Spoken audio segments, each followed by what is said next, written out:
So we're going to jump into Suli. I found out about this rhythm from a DVD on how to play the djembe. This one guy, his name is Budhi Harlow.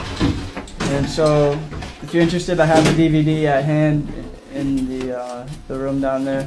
So afterwards, if you want to see what it looks like, or at any point if you want to come to class early one Friday and watch some of it for a few minutes, you're more than welcome. So it's kind of, when it gets going, it sounds kind of like a horse galloping. So we have bass, bass, bass, bass, bass, bass, tone, tone. And so when we broke out into groups last time, we worked on the tones and how to get the tones. Does anybody want to kind of share some tips or techniques or things they took away from last class? It's okay if you kind of forget it. You know, we're just all new to this. Some people never touched a drum before. So maybe some things to keep in mind. Wasn't it like closed finger and then you had another open one or something like that? Yeah. Getting warmer. I'm reaching. Getting warmer. Kind of imagine your hand like a hammer, so that it bounces right off. Because if you hold it too long, it's gonna. Yeah, you want the sound to project, and that's tough. That takes practice, but if you can be mindful of that, that's good.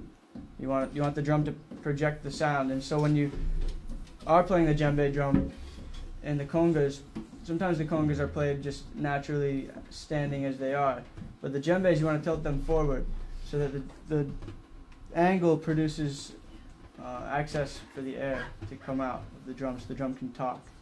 And the tones, you have fingers closed more or less, and this meaty part of your hand will hit the drum and kind of bounce off. And you want the kind of lever like this.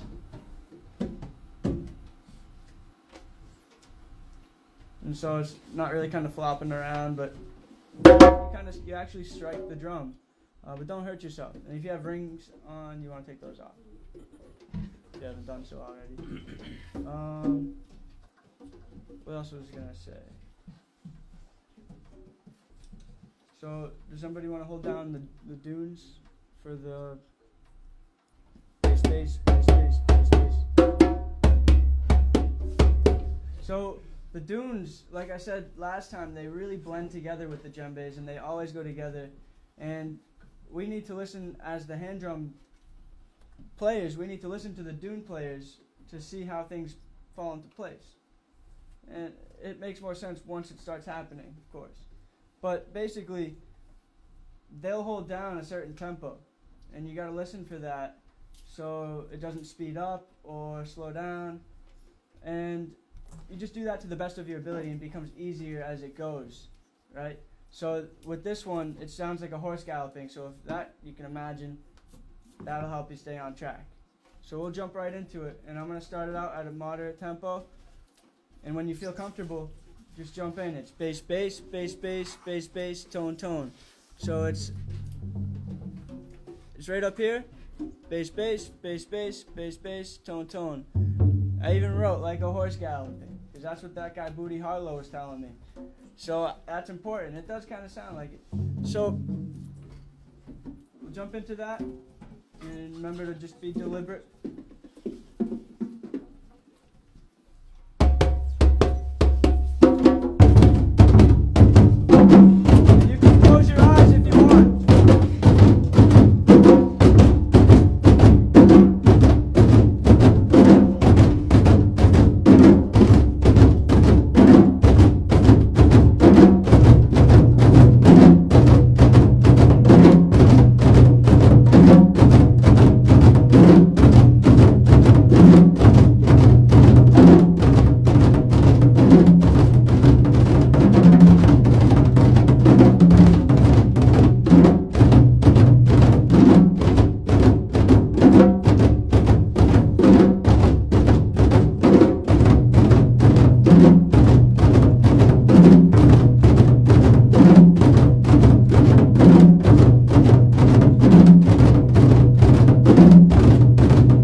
Suli is an excellent warm-up rhythm.